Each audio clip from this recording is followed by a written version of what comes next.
Di dalam nama Tuhan kami Yesus Kristus, kami buka hati bagi firman Tuhan. Haleluya. Amin, amin, amin. Iya, baik saudara, kita akan sama-sama belajar pagi hari dari firman Tuhan. Sebelum kita memulai aktivitas kita semua mau melandasi dari firman Tuhan agar hidup kita boleh semakin hari semakin berkenan kepada Tuhan.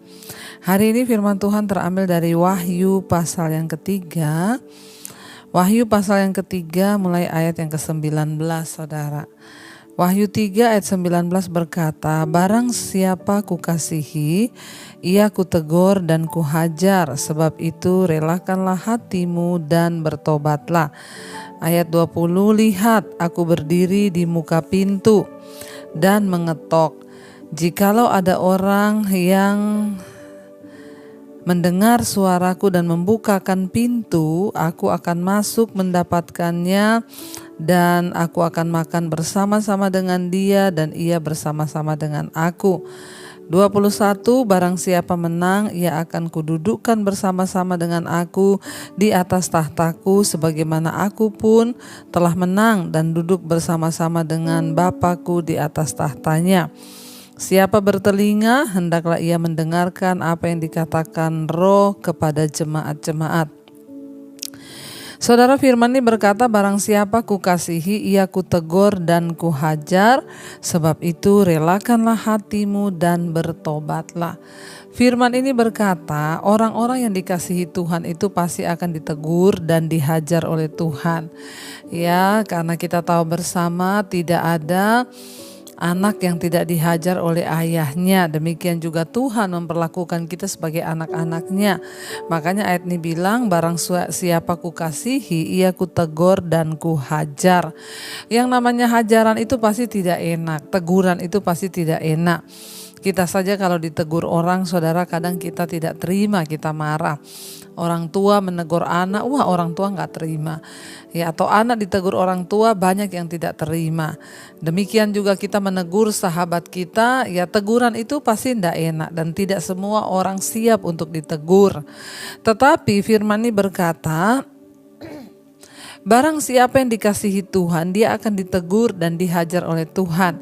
Ya, kalau teguran manusia saja tidak enak bagi daging, ya padahal kadang-kadang teguran itu membawa kepada kebaikan. Ya, apalagi kalau yang negur itu Tuhan, yang menghajar itu Tuhan. Seringkali banyak masalah terjadi dalam hidup kita itu karena merupakan bagian dari teguran dan hajaran Tuhan. Tujuannya apa, saudara? Ya, tujuannya satu, supaya kita ini bertobat. Tuhan menegur dan menghajar orang-orang itu memang sakit, tetapi tujuannya satu, supaya kita yang tadinya mulai melenceng ke kanan atau ke kiri itu dibawa lurus kembali kepada jalurnya Tuhan. Yang namanya teguran, yang nama hajaran itu tidak enak, tetapi itu akan membawa kita kepada jalan kebenaran, saudara. Karena itu firman ini berkata, barang siapa kukasihi, ia kutegur dan kuhajar. Dan apa respon kita? Sebaiknya firman Tuhan berkata, relakanlah hatimu dan bertobatlah. Ketika kita mendapat teguran dan hajaran Tuhan, sebaiknya apa? Relakanlah hatimu dan bertobatlah. Dengan kata lain, gak usah banyak protes, gak usah banyak tanya, Tuhan kenapa begini, kenapa begitu, kenapa begini, padahal aku sudah begini, aku sudah begitu. Stop. Apa yang harus kita lakukan? Relakanlah hatimu dan bertobatlah.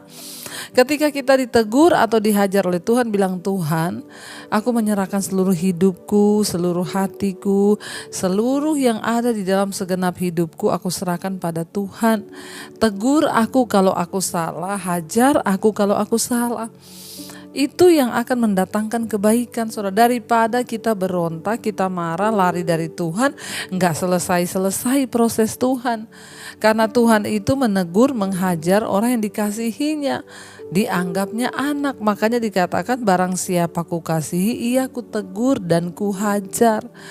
Jangan melihat semua masalah yang datang itu sebagai hukuman Tuhan. Ini Tuhan kok jahat ya. Tapi mari kita melihat itu sebagai teguran Tuhan, nasihat Tuhan, dan hajaran Tuhan. Tujuannya satu apa? Supaya kita bertobat.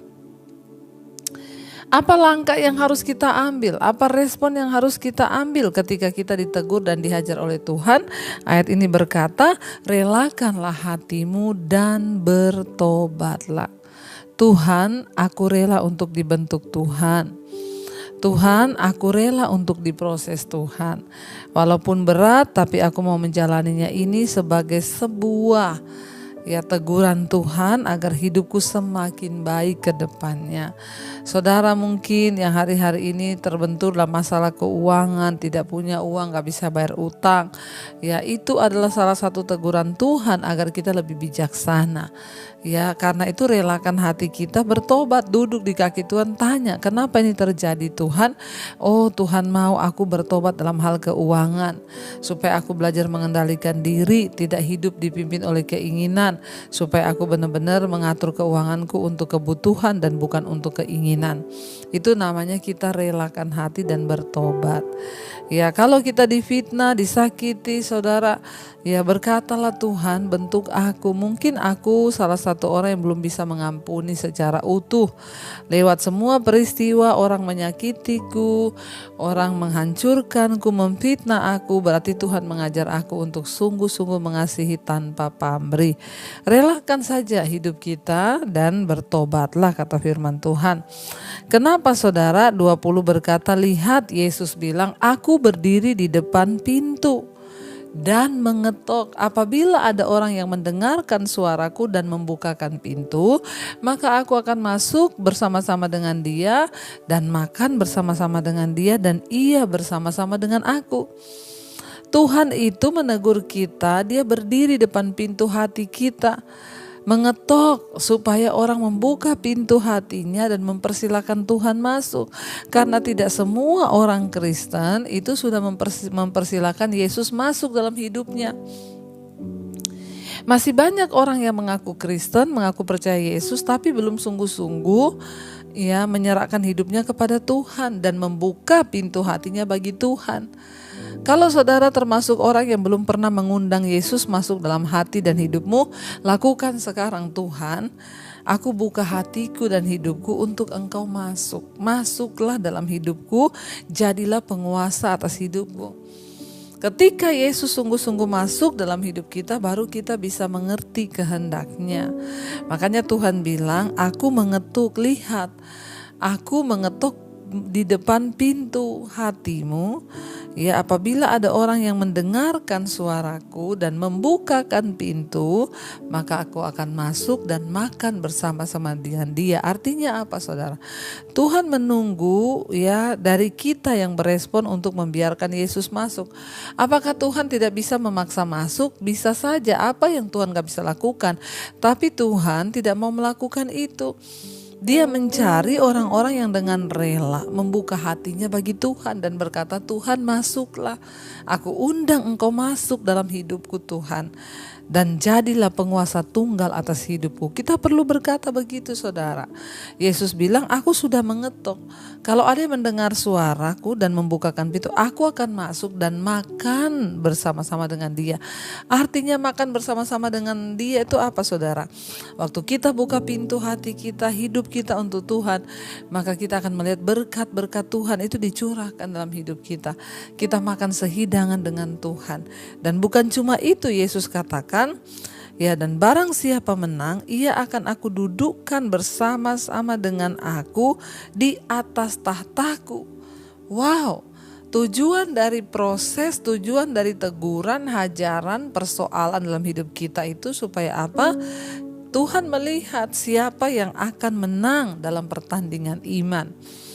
Kita semua tahu kita berada dalam sebuah gelanggang pertandingan, dan nanti akan ada pemenang-pemenang. Hari ini kita belum tahu apakah kita akan menang dalam pertandingan iman. Jangan sampai di akhir hidup kita justru menyangkal Tuhan. Jangan sampai kita kalah di detik-detik terakhir hidup kita. Teruslah bertahan sebagai pemenang dan bilang, Tuhan, apapun masalah, apapun persoalan, apapun tantangan yang harus aku hadapi, aku mau tetap berkata, aku percaya Tuhan, aku mau menang menghadapi setiap segala situasi di hidupku. Karena itu saudara, biarlah kita menjadi orang-orang yang menang.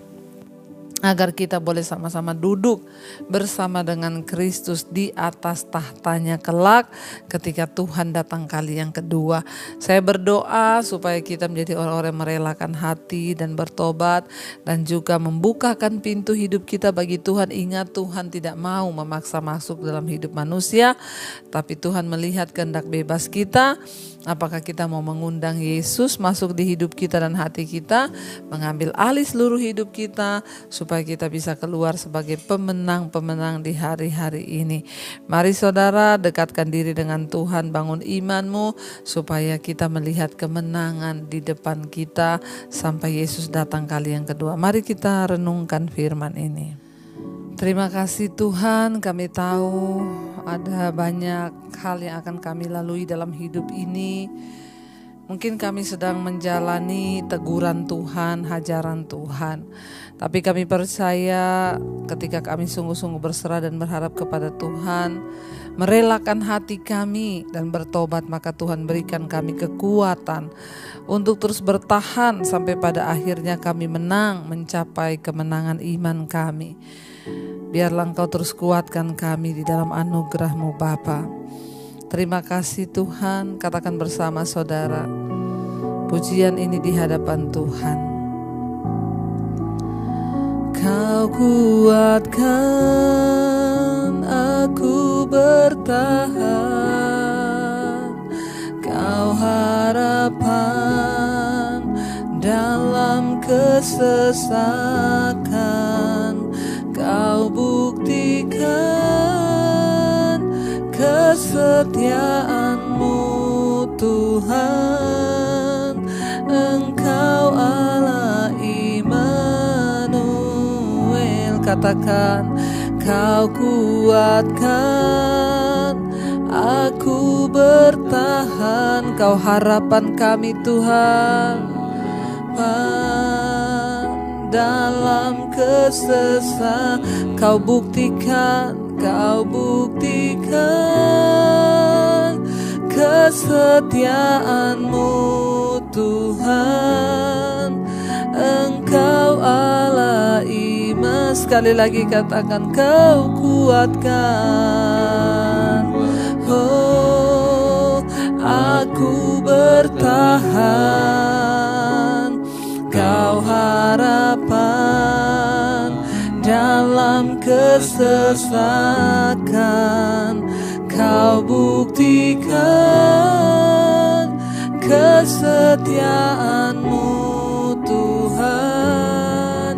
Engkau Allah Immanuel. Kami tahu Engkau Tuhan yang berikan kami kekuatan untuk bertahan sampai pada akhirnya kami menang, melewati segala proses yang Tuhan izinkan. Tegur kami Tuhan, hajar kami Tuhan, karena kami tahu Tuhan menegur orang yang Dia kasihi. Tuhan menghajar orang yang dikasihinya.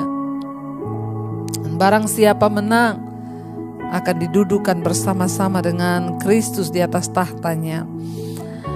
Kami membuka pintu hati kami bagi Tuhan malam ini, pagi hari ini Tuhan. Kami membuka hati dan hidup kami karena Engkau sedang berdiri di depan hati kami, mengetok. Kami mendengarkan suara-Mu.